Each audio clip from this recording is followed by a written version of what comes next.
Back to Literacy, it's Miss Haig. We are going to do some fun sorting with our recycling, compost, plastic, paper, and glass and bottles today. So you can do this one of two ways.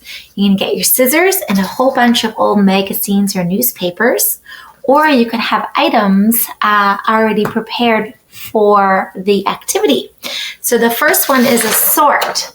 So we have garbage, compost, plastic, and paper. So taking a look through the magazines, they can look to see what they can compost or recycle and cut it out of the paper and glue it down. Now these templates are really, really small. So if you go to the photocopier and enlarge it, that would be awesome. Or if you take the templates, the headings, and glue it on a bigger piece of paper, then maybe it can be a group thing where they can rotate from table to table and find garbage and then compost and then plastic and then paper. So that's another idea. And the other one is all about recycling. So it's sorting through glass, paper, plastic, and bottles. So again, either using newspaper or items.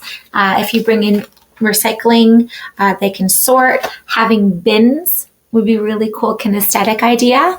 And then maybe some smocks or aprons, and they can pretend that they are working at a recycling plant and do some sorting. So asking ahead of this lesson for donations of recycling to do the bin sorting and donations of newspapers or magazines for the cut and paste activity. All right, have so much fun being recycling and garbage sorting sleuths. And remember, it is Earth Week, so we are all taking care of the earth together. All right, talk to you soon. Bye.